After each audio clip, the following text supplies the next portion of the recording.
Au nombre des actions menées par la BRH et en vue de favoriser la croissance économique interne, l'inclusion financière occupe une place importante.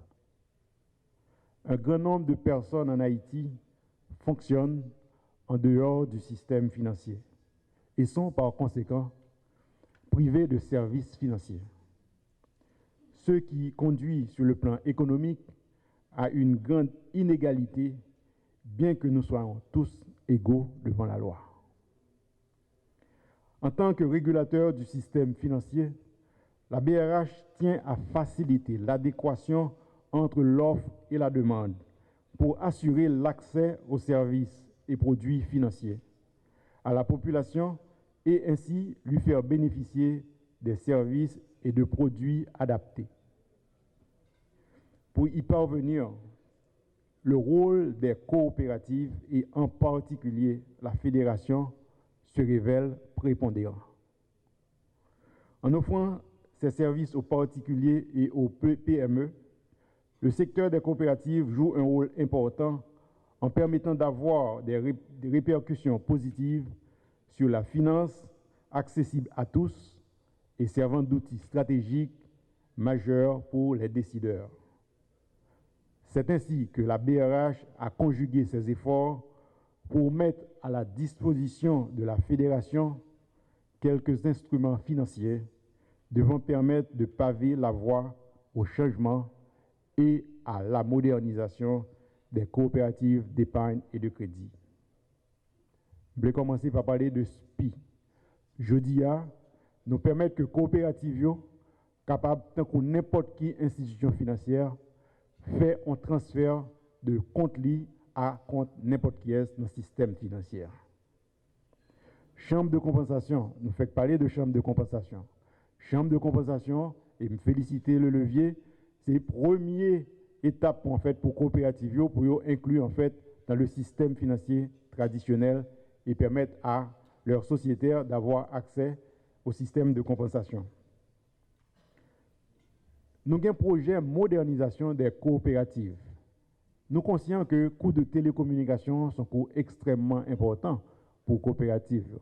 Et si les coopératives veulent vraiment développer, il faut que le coût soit pratiquement réduit.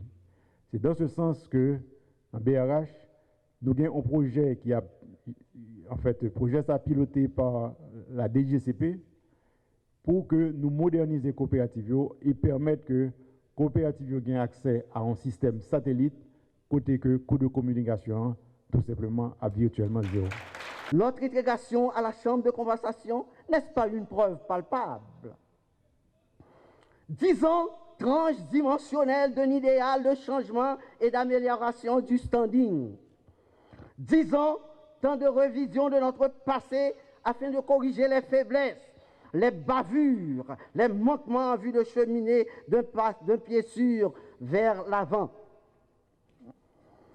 Une étude d'impact programmée par le conseil d'administration devrait nous mettre sous peu sur les pistes des améliorations nécessaires à la consolidation des acquis et l'assurance d'une réussite certaine pour cette nouvelle décennie.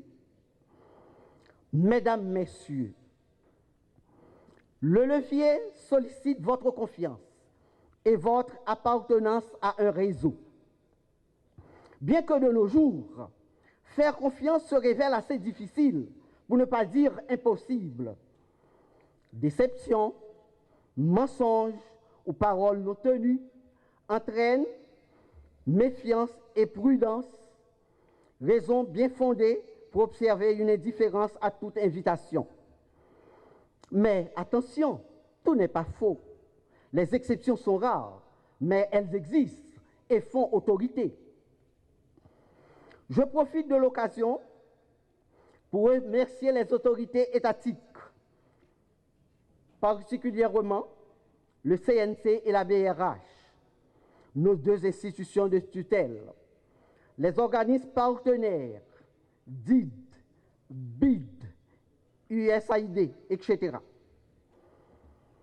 Les caisses du réseau qui ont maintenu leur confiance à la fédération, les anciens comme les actuels dirigeants de la fédération, une pensée spéciale à l'endroit de notre ancien président, M. Roland Noël, qui mène à distance et qui à distance ne marchande pas ses efforts intellectuels pour la bonne gouvernance de la fédération.